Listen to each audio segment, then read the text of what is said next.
What do you have here? I have something old and unique for you today. I have a pair of brass duck-foot pistols. Oh, wow, those are pretty cool. These are volley pistols that were made for a British naval officer in the 18th century. You mind if I grab one? Go right ahead. I see why they call them a duck foot. Looks like a little duck foot. It does. Swimming through the water. I came into the store today to sell an original pair of duck-foot pistols from the 18th century. I'm a gun collector, so I occasionally come across items that are rare and unique. I think $50,000 is a fair price to ask. That's pretty cool. It's got 4 barrels and just one little igniter point. Correct. I would hate to have a duel with these. It's hard to miss. What were those for? Flintlock pistols, you know, the traditional single barrel, very difficult to reload and fire again. So imagine you're out on a ship, 60 days, the rum's run out, crew gets a little antsy, they want to mutiny against the captain. So the captain of that ship, he could fire 8 shots at the same time, taking out as many mutineers as possible. I don't know if I'd want to be the captain on a ship out at sea. Sounds pretty dangerous to me. How does this work? Well, it loads like a traditional flintlock, except you have to put the powder and the ball in 4 times for each one. But the firing process is the same as a traditional pistol from that time period. Pretty badass. Even though I'm not supposed to deal with high-priced items, these guns are some of the coolest things that I've seen come into the shop. I can't let this guy walk. It's time to prove to Rick he's not the only one that can wheel and deal. Do they both fire? Yes, they do. So they're both in full working order? Yes. All right. What do you want to do with them? I'd like to sell them. Okay, how much are you looking to get for them? I'm interested. I'm asking $50,000. 50,000? I mean, it could be possible if you let me take these to the gun range and fire them. I'm fine with that. I'd like to fire them, too. All right, well, you got time today?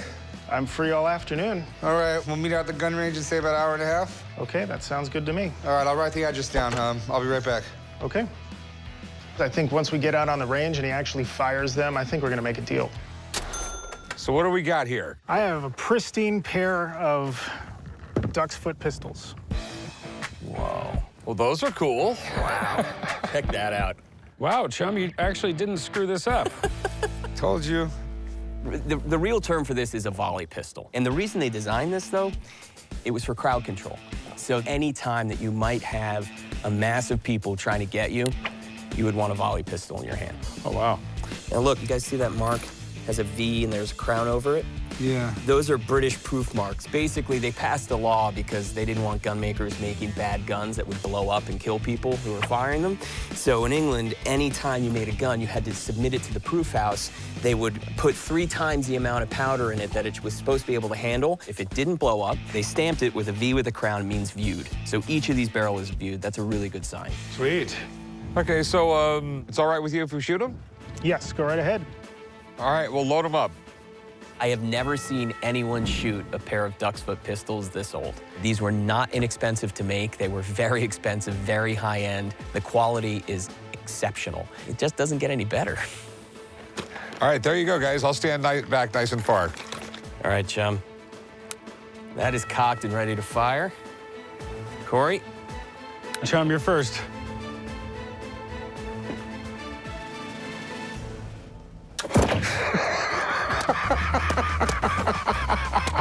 Chums didn't all fire at once. They went pop, pop, pop. Yep. Me now? Yeah. That was not what I was expecting at all. Did I hit anything? Yeah, you got a hit. Here. And you got there. That's 2, 3, 4. Oh, wow. Chum got 1.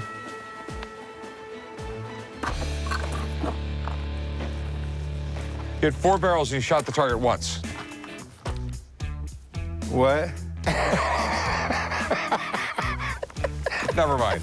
Never mind. Go ahead and handle this, son. I got to get back to the shop. I just want to see him shoot. All right. I'll talk to you later. The duck-foot pistols are really, really neat. I would love to hang out and make a deal with this guy. I just have way too much stuff to do, and Corey can handle it. So, I mean, I know they're cool, but what are they worth? They're the real deal. They're rare.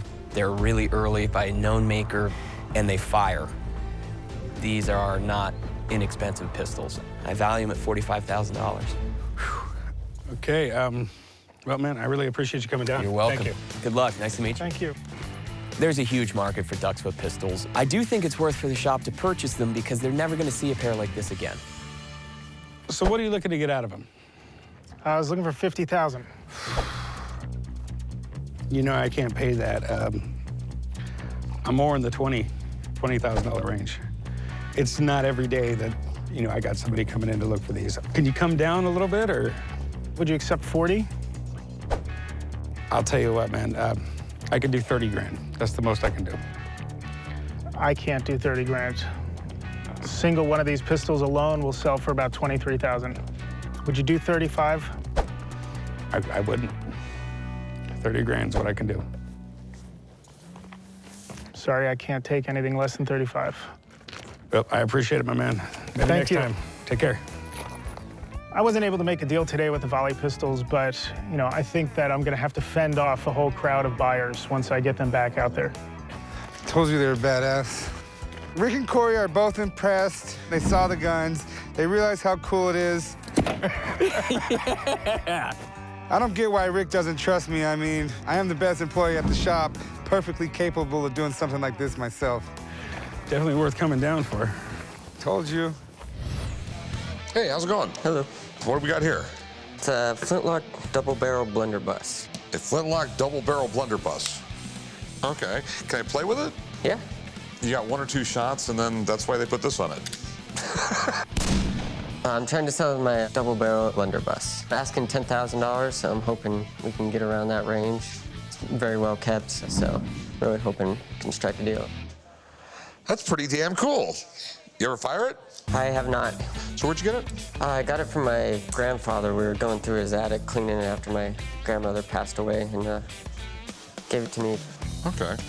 Do you know much about it? I really don't. Okay. I'm assuming this is probably late 1700s, early 1800s, and a well-off guy bought this thing, and he bought it for protection. Okay. This was considered a really compact gun for the time. Wow.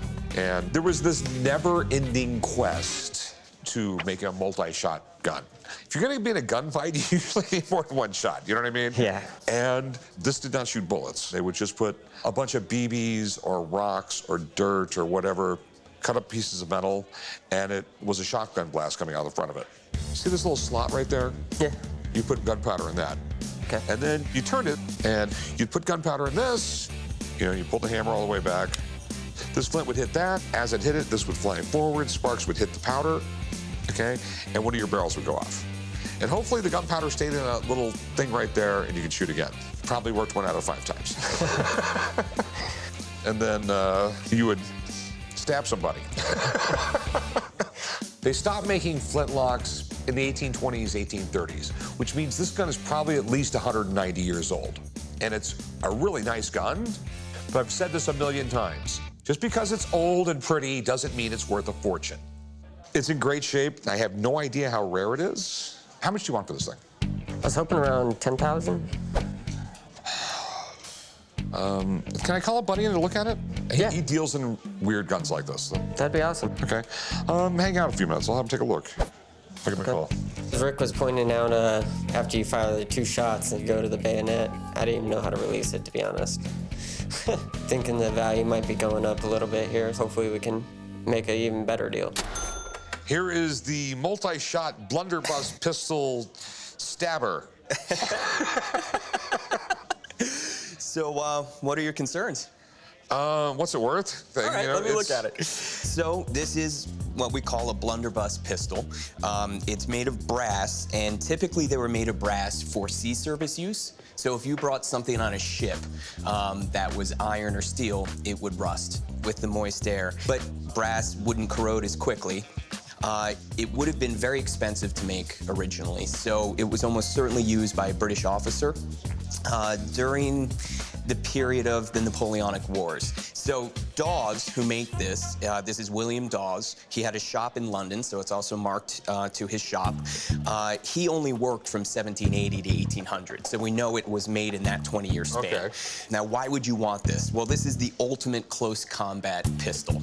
If you were a ship captain and on a British ship and you were fighting the French and the French were coming over your deck, you would be able to clear the deck, at least the part in front of you, and then once it was fired, you had a nice stabbing dagger. It sort of screams life at sea. Okay. And it's held up beautifully for being over 200 years old. Okay. So what do you think it's worth? It's so unique and it's such good condition. I think at auction it could get up to $10,000. Okay, well, thanks, man. Yeah, not bad for an attic find, Cody. Thank you. Good luck. You don't see things like this even at the auction level in the sense that it's double-barreled and it also has a spring bayonet. It's made by a well-known maker, William Dawes. So the fact that this just came out of the woodwork is staggering. So how much do you want for it now? Still hoping to get to 10,000. No. Okay. Like I said, it's really neat, so I think it will do well, but there's no way I'm going to give you 10 grand for it. I'll give you like 5 grand for it. Could you do maybe 8? I'll make this really, really easy for you. Okay, I will give you $6,500. I will not give you a penny more. All right, you have a deal. Sweet. We'll do some paperwork and I'll get you paid. Sounds good. R. At 6,500, it's better than leaving with nothing, so I'm excited to take that money and have a good time with my fiance. Hey, what do we have here? Well, sir, Oh, obviously it's a gun. figured that out. Yeah. Clever this one is. Sir, what I have today is I have the British P-1871 Martini-Henry short lever rifle.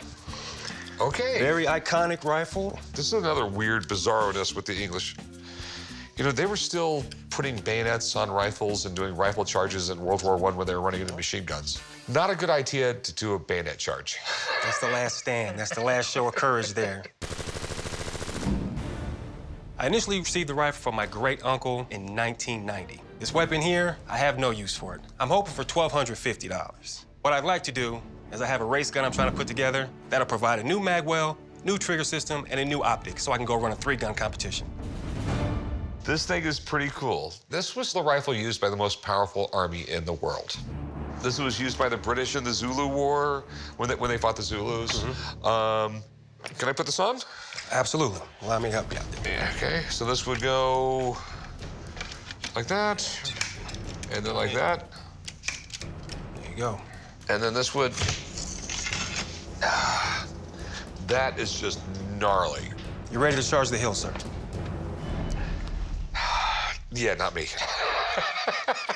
In the late 1800s, the British government offered a prize to gun manufacturers to come up with a new rifle for the British Army.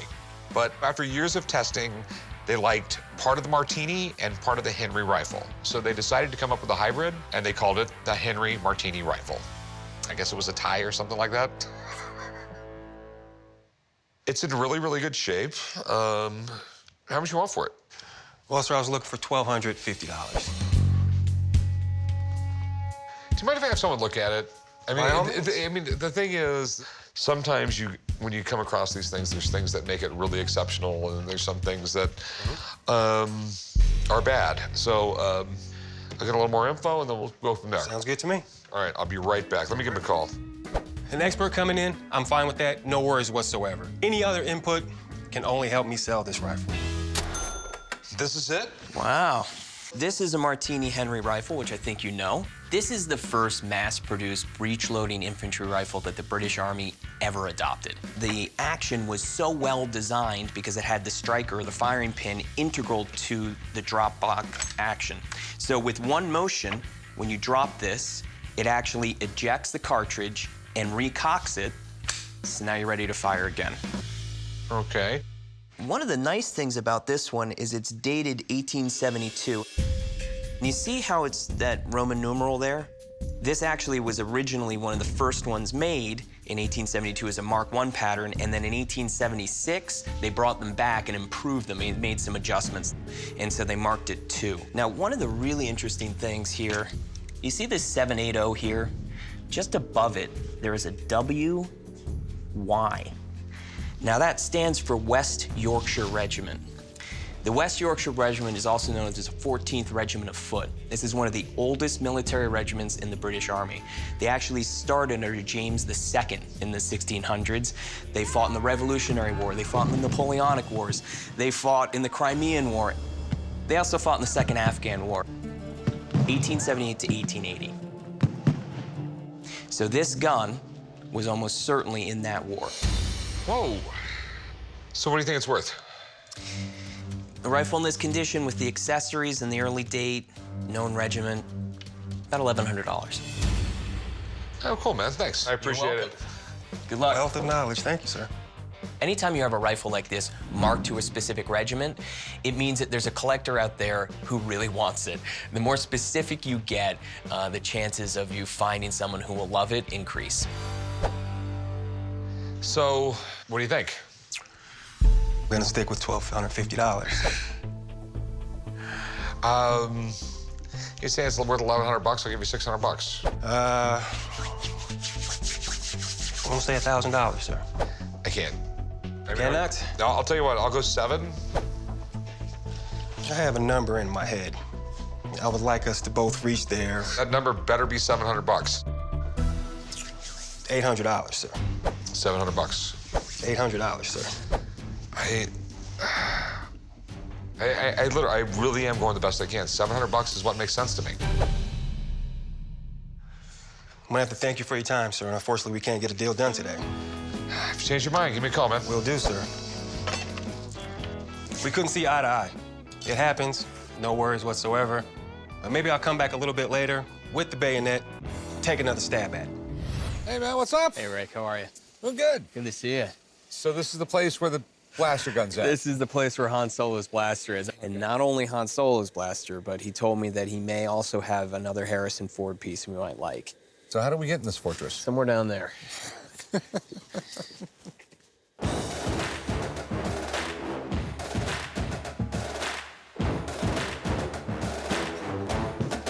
All right, I'm impressed. Told you it was good, huh? Hi, Alex. Hi, Tony. Good to see you again. See you. This is Rick. Rick, Tony. How's it going? Nice to meet you. So my understanding is you have some props from a long, long time ago? I have some very interesting props for you, Rick. Yes. Let me show you. Come this way.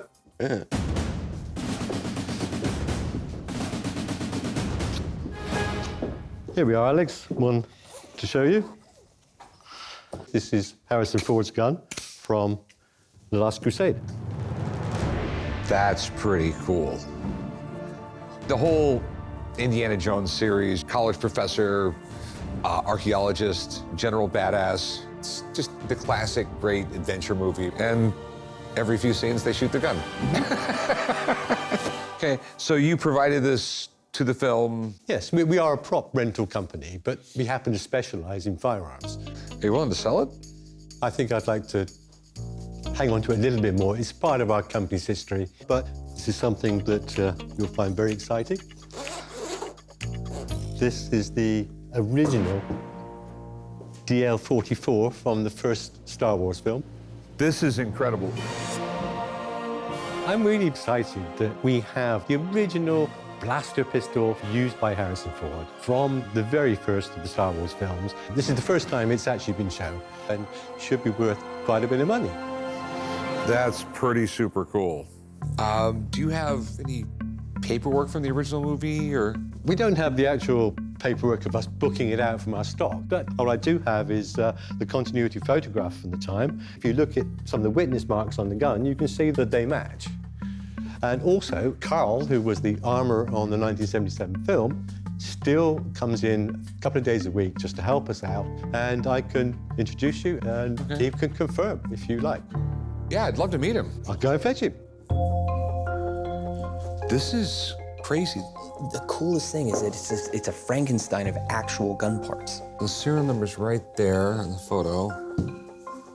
So everything matches up perfect. It really does. If you...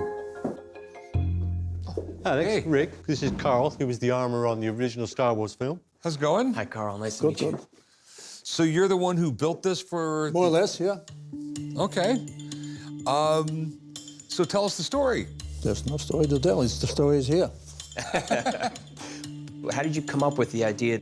No, I brought a gun along, showed it to George Lucas. No? Yeah. He said, I like the gun, but a bit different. I want that and that and that. Gave it to me. I went back to the workshop, took this off another gun, machine gun, fixed it, put it on there. He accepted it and said, buy it.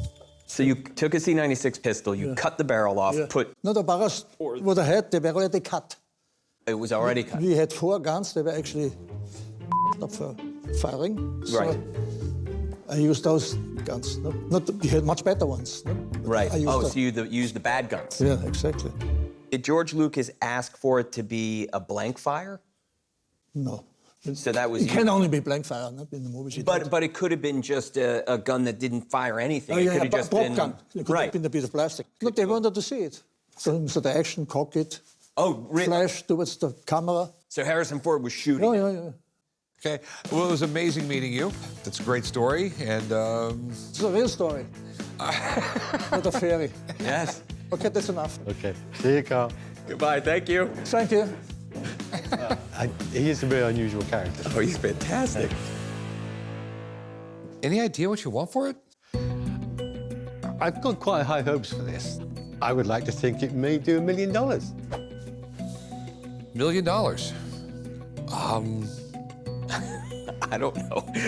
Because as a firearm, it's not worth much. But as a prop, it's fantastic. You know, Cash or check? I have a friend that'll be in town in a couple days. He knows everything Star Wars. He would have a much better idea of what it could go for.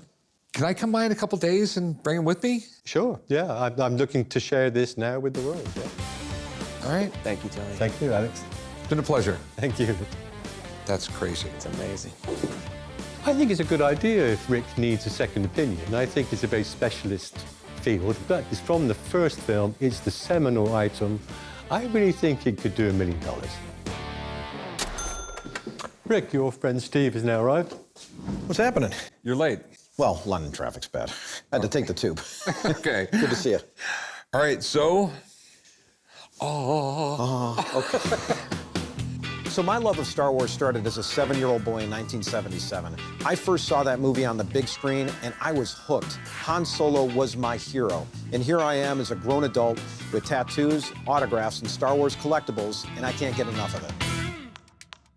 So this is the holy grail of Star Wars. It really is. If you think about something Han Solo associated, you're not going to be able to get the Millennium Falcon, okay? That's not going to happen. It's a big ship. It doesn't exist. I think it does, but the gun is about a close second. So, you know, you'd have maybe his vest, but the gun, I mean, it's iconic. You know, whenever you think of Han Solo, you think of the gun. You know, it was always at his side. It could pierce stormtrooper armor, no problem, just like that. So essentially, George Lucas wanted kind of a used feel to Star Wars. He didn't want it to look all shiny and new. He didn't want ray guns. He wanted things that kind of look practical too, but kind of beat up. And Han Solo was a smuggler. You know, he wasn't yet a general. So, you know, he was a guy that would carry around something like this. The reason I told you had to come by, because I know you'd nerd out on it completely. Of course. It's one of the finest things you're ever going to see. So what's it worth? So one did sell in auction. That was from Return of the Jedi. You know, they did their own stuff by then. So one did surface just This was recently. a prop gun. Yeah, it was a prop It was gun. Totally. Exactly, cast. and that sold for about 550,000 American. So there's no doubt in my mind that this would probably reach double that. So we're talking about $1 million roughly for this piece that cost what to make originally? $200 or $300. It's a nice investment, right? Okay, $1 million? Wow, that is a lot of money. I'll tell you this much, no matter what it was worth here coming to see this, Rick. It's one of the greatest artifacts in all of Star Wars. It's incredible. It really is, but it's a little on my price range, though. So, unfortunately, I'm gonna have to pass. I hope it works out in an auction with you. This has been an amazing day. Thank you. Thank you. Nice to see you. Cheers. Thank you. I think it would have been nice if Rick would actually say, yes, I would purchase it. But on the other hand, I think I'd like it to be perhaps in some exhibition so we can share it with the fans of Star Wars, which I hear are quite numerous. Hey, how's it going, man? Hey, what's up? How you guys doing today? Oh, pretty good. What do we got here? Looks like silverware. Nope, not silverware. That is pretty damn cool. This is a breech-loading pistol. Do you mind? No, help yourself. Do you know anything about these things? Yeah, they're about 1700s. Okay. Well, it looks like my son when he's mad. I'm at the pawn shop to sell these breech-loading pistols today. I'm looking to get $37,500 for the 2 pistols. If I can sell the guns, I'm going to open up a nice business. And I figured I'd come down to the pawn shop and give it a shot. This is neat.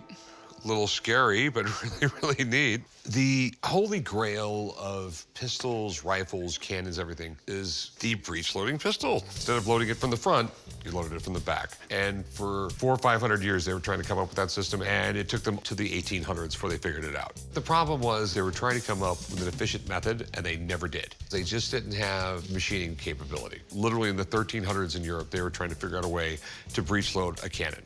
Right. And a rifle and a pistol. You literally had to jam the ball down it. It took forever. You would never put a really tight-fitting bullet down there because it was just too much work. And you have over half your energy flying around the ball and not projecting the ball forward. If you have a breech-loading system with a tight-fitting ball, all that gunpowder energy is pushing the projectile forward, which would make it more accurate, more powerful, and in theory, a lot safer to do it. And the entire reason why that big metal ball was right there is because once you fired it, you had a great hammer. I mean, no, that's literally why this piece of metal is here. Wow. Once you shoot somebody, you could turn it around and bang them on the head. Real quick. It's funny, because if you ever see this guy shoot, he might as well just throw the gun at something. Oh, wow. He wouldn't be able to hit anything with any of these. I have always been a better shot than you, always will be. Anyway, these things are in amazing condition. Did you have them restored or anything like that? I got it from my grandfather. He was a gun collector, and he took care of all of his weapons. I mean, it all looks legit. I mean, you have hallmarks from the period. They're probably mid-1700s. And hallmarks from the Tower of London. Basically, if you manufactured a gun in England back then, you had to bring the gun to the Tower of London. They put 3 times the normal charge in it and fired it.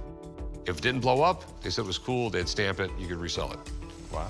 Incredible work. This really is incredible work. I'll give you the fact that they're in great condition. Have you ever shot them? Do you know if they work or not, or? I'm pretty sure they work. Okay. How much you want for them? I would like $37,500 for them. Okay. Let me get someone to look at them. I mean, the whole breech loading thing makes them, like, incredibly rare. Whether that makes them incredibly valuable, I don't know. I mean, you have a lot going on with all this silver inlay and metal work, and there's a lot of weird stuff here. So let me give someone a call, okay? Absolutely. I'm good with that. I think it's wonderful that an expert is coming in to authenticate the guns. Pretty cool, huh? Whoa.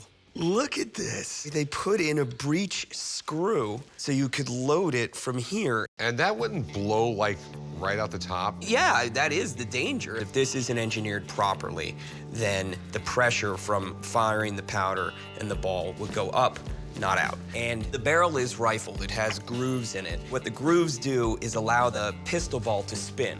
So think about when you throw a football, the tighter spin it has, the more straight it goes. It's the same principle with a bullet. So it actually became much faster to load and theoretically more accurate. The other thing I love about this pistol is the silver. Certainly Birmingham silver, probably dating from the 1770s. Oh, okay, so this is J. Hurst, Jonathan Hurst, or it could be his son James. They had a shop in London and it's marked London. Let me see this label here. Oh yeah, all right, John Hurst. So now we definitely know that it was John who made them, not James, which actually means they're definitely 1770s because James took over in the 1780s. So Rick, what do you want to know? How much are they worth? It's hard for me to answer. There was a pair at auction for about 40,000, so it would be in that range. Do these things actually work? Well, if we could possibly fire them, which would be amazing, and they work, they're gonna be worth a lot more than if they don't. I'm not comfortable putting a price on it till I know. Is that something we could do? Absolutely, you can fire them. That'd be fun. That'd be great. All right, Alex, I'll meet you out there, man. There's no point in my dad coming. And why would that be? You're a horrible shot. I don't know why you continue to say that when you know I can shoot better than you. There are 2 pistols. I could load both of them. You could each have a shot, and then we'd know who's a better shot. Yeah, we'll do that just so I can deflate your ego just a wee bit. So why don't we take them out of the shooting range, we'll fire them, and then we'll try and figure out a price. Fair enough. I'll see you tomorrow. Absolutely. Alex, I appreciate it, man. See ya, Corey. Thanks a lot. We're gonna go to the range and see if these pistols can fire. If they fail, the value's gonna be in the gutter. But if they're successful, we're talking $40,000. Hey, man. Good to see you again. Thanks for showing up, guys. What are you guys doing here? Setting up a competition for you. All you gotta do is pop a balloon. Well, it's a moment of truth. Rick and Corey, little father-son conflict going on. So now, not only do we have to test these pistols, but we have to test their ability to hit a target. And I have no idea if they're gonna work. All right, so load these things up so I can beat my son and maybe make a deal on these things and go home. All right. You're gonna need it, Rick. Good luck. And luck has nothing to do with it. If the breech-loading pistols work without exploding out of the back, their value is going up. All right, show them how it's done. Really? You couldn't hit it from there? I doubt you'll hit anything either.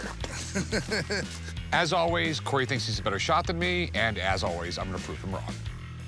You ready? Yeah! Team Rick, baby. All right, so now it's 1-2-0. You win.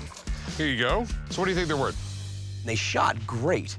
The pistols are really well built. There was a similar pair about 3 years ago, sold for $37,500 at auction. They were a little bit older, so I would value these at $35,000. Okay. Thanks, man. You're welcome. Thank you. That was fun. Thank you. All right, so what's your best price on them? Well, the appraiser said 35,000, so 35,000. Okay, man, I really like them. I think they're really super cool. This takes a very special customer. Maybe I can put them in auction. Maybe I get the same price. Maybe I can't. Auctions cost money. I would give you 20 grand for them. No, it's nowhere near enough. My grandfather gave them to me. 35,000 is my flat.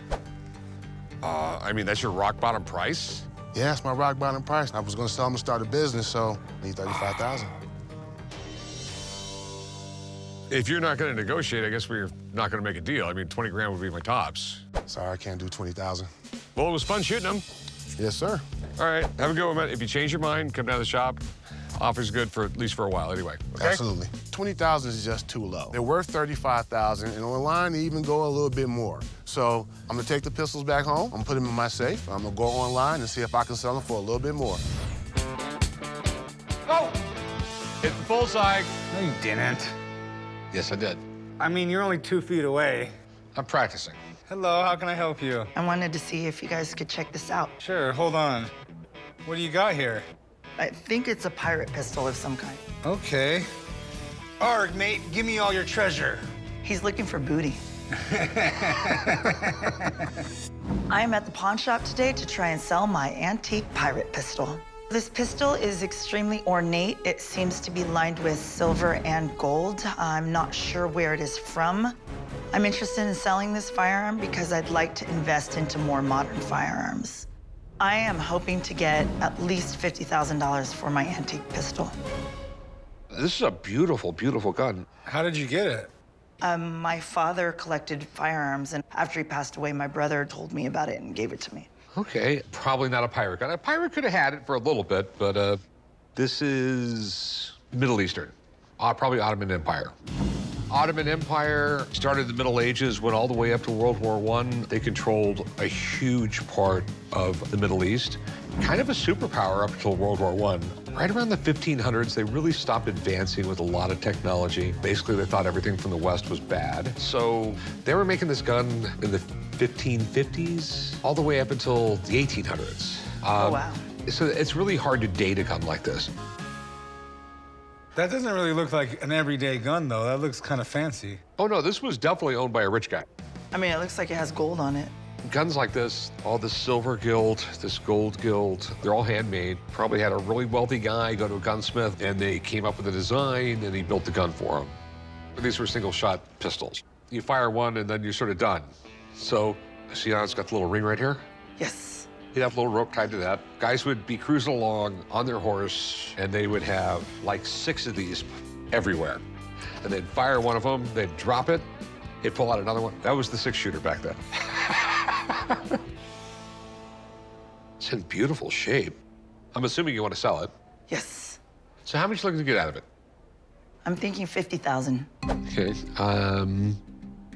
I don't know if it's worth that, but I have a buddy who really specializes in antique firearms like this. I can call him up and get him down here. Absolutely, I'd love to know more about it. Okay. Chum, you want to give Alex a call? All right. I'm really hoping that this expert can tell me a lot more about this gun because I was unable to find any information online about it. Check it out. Wow, that's nice looking. Do you mind if I pick it up? Not at all. Go ahead. Oh, wow. This is beautiful. So I would call this a Caucasian pistol. It's really a melding of multiple cultures. There are Persian characters here, which is probably the maker, but there's also a very European aesthetic here, and part of that is this lock. This would be called a miguelet lock, an early form of flintlock. A miguelet lock has the mainsprings on the outside of the lock. In a traditional flintlock, the mainspring's on the inside. Man, it is so nice looking. All this silver is hand-etched, and then they fill it in with this dark alloy called niello. But the gold here, this is all fire gilding, sort of an early form of gold plating. In order to do this, you needed to use mercury, which was great for the fire gilding process, but it was also super poisonous for the people doing it. So once electroplating came out, the fire gilding process was put to rest. Do you have an idea of how old it was, or? I think it's the turn of the 19th century. I think it's about 1800 because of the silver, because of the fire gilding, and because of the miguelet lock. This is one of the highest detailed, most beautiful Caucasian pistols I've ever seen. The person that would have owned this would have been a tribal leader. There was no inexpensive way to make this pistol in the 19th century. So one of the things I'd like to do, would it be all right with you if I pull back the hammer? Absolutely. I'm gonna do it very carefully. So that's half cock, and it's holding, so that's good. And that's full cock, and that's really good. To have this 225 years later hold the correct tension is a sign that it was really well made. So from what you're seeing, are you able to know if this gun would fire or not, or is that something that still would have to be tested? I'll check the bore, but as far as the lock's ability, there's no question it would fire. All right. Rick, you got a good shot at buying a good working gun here. And it's one of the nicest examples I've ever seen of this style pistol. It would be great to fire, and then I can give you a full value. All right. Would we be able to fire it? I would love to see it fired. I'm so happy you want to fire it. So would you mind if I took it overnight so I can inspect it properly and cast the right size ball? I don't mind at all. Great. All right. And what's up with the chair? My back hurts. I've been carrying this pawn shop for 20 years. Fine. All right. Super excited about this. I'll see you guys tomorrow. Yeah, just come over to the pawn counter. I'll give you a receipt for the gun and instructions to the gun range. No problem. Thank you. I'm crossing my fingers and hoping that we can actually fire this gun, and I'm hoping it's worth way more than I'm asking. What's up, guys? Hey, guys, how are you? Amazing.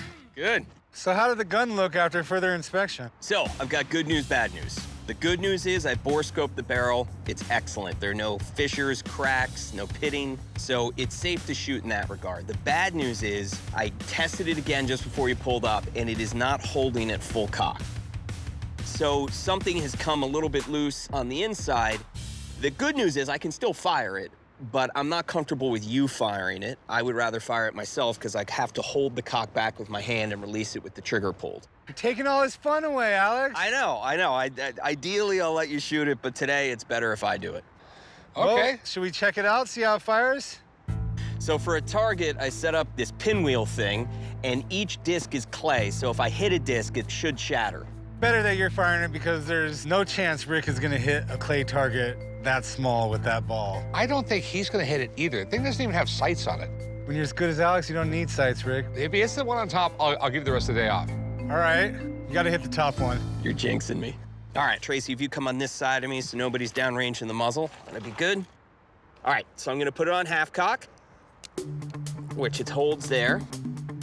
I'm going to load it with about 60 grains of black powder, which is actually a pretty small load. And then I have a patched musket ball and a ramrod. All right, so everybody should put on ear and eye protection. All right, Alex. So I'm gonna pull back on this hammer and I'm gonna let it go. We ready?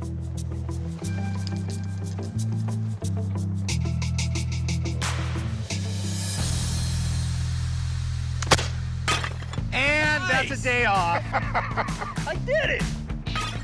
You owe me dinner. That was not part of the agreement.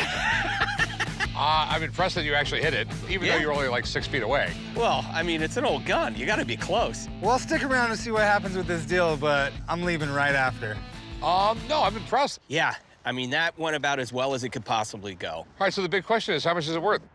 If it were mine, I wouldn't sell it for less than $15,000. Okay. Thanks, man. I really appreciate it. Okay. All right, I'll see you thanks, guys man. later. Thank you so much. You're welcome. All right, so what do you want for it? Obviously, $50,000 is not going to happen. Right. How about 14? No, I mean, that makes 0 cents. I mean, you know, Alex said they're saying the thing will retail for $15,000. The most I will go is $10,000, not a penny more. I think I'm gonna say no for now and kind of just think on it. Okay, well, if you change your mind, come and see me. Thank you so much for your time. All right, no problem. All right, I'll see you later, Rick. You're not going to drive me back to the shop? My front seat's full. I was just sitting in your front seat. Yeah, but there's a couple rocks I want to take home. Fine, I'll drive with Alex. Hey, how's it going? Good, how are you? What do we have here? Well, it is a Cromwellian lobster tail helmet. This style of helmet was popular in England during the English Civil War. Happened in the... 1642. 1642, you're to good. 51. Oh, good. Yeah. Your history. Today I've got a 1640s Cromwellian lobster tail helmet. There's a lot of people that are interested in this genre of arms and armament. So I'm asking $3,500 for the helmet, but I think I'd be willing to sell for $2,000. This thing is definitely cool. It was just really a bizarro, weird Civil War. It was the king saying, I'm in charge, and Parliament saying, well, you're in charge, but not really in charge. You had Cromwell and the Puritans and all this, and basically, the king lost. Mm-hmm. And he also lost his head. As it happens. This was high-tech, and I mean, it was a lot better than like earlier wars where they just had basically a steel dunce hat on their head, and they would have this flap on the back, and this thing had leather straps inside, so it gave a little support, so when you hit it on the head, it wasn't as bad. Okay. During the English Civil Wars, these helmets were used by both sides, and this design was considered really high-tech. You had something that flexed and protected your neck. But I have to say, there's something about this lobster tail helmet that's a little fishy. So how much you want for this thing? I'd love to get $3,500 for it. Okay. I have some concerns right off the bat with this thing. Mm-hmm. The reason why it was called a lobster tail helmet was because this flexed like a lobster tail. Mm-hmm. This is all one piece. Mm-hmm. And that really concerns me. Do you mind if I have someone look at it? Sure. Okay. If you can hang out for a little bit, I'm going to go call somebody and get him down here. What if they'll come back in style? When he mentioned that he was calling in an expert, I felt a little nervous, but I think that this piece would be perfect in the shop, and I think they'd do really well with it. Ah, the lobster tail pot helmet. So my big concern is his tail doesn't flex. Okay, well, this is Cromwellian. Basically, Cromwell had supporters, they called them the Roundheads, and they were diametrically opposed to the Royalists who supported King Charles. They called them the Cavaliers. Okay. This is why it's called the lobster tail. Traditionally, I guess you could say, this would have been 3 sheets of metal riveted together, so it had a little bit of articulation. They did make them like this for lower status soldiers.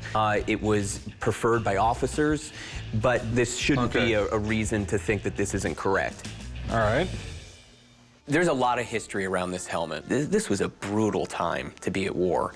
They're using giant swords, they're using axes. There were so many things that a helmet was crucial to saving your life. So what do you think it's worth? If this were true to the period, this would be, I could see it getting $3,500. There's some rivets here and some pieces of leather on the inside. Those are for cheek pieces. So they would have been worn on either side and hung freely. Now, it's very typical that they're missing because they're connected by leather typically. You can see some of that leather still here. I don't see too much 350-year-old leather. The other thing is, it's really light. This wouldn't have been worn in the battle. There's just no way that this would have stopped a blow from a broadsword. I would think that it's actually a Victorian copy. As a Victorian copy, a couple $100. Thanks, man. I appreciate it. You're welcome. I'm really sorry. No worries. I'd give you $50 for it. Yeah, no, at that price, I think I'll just keep it. Okay, I understand. Like I said, it happens. What are you gonna do? Thanks so much. You too. Bye-bye. Bye. For $50, I think I'll just go ahead and take it home and enjoy it while watching my favorite British movie with some wine or something.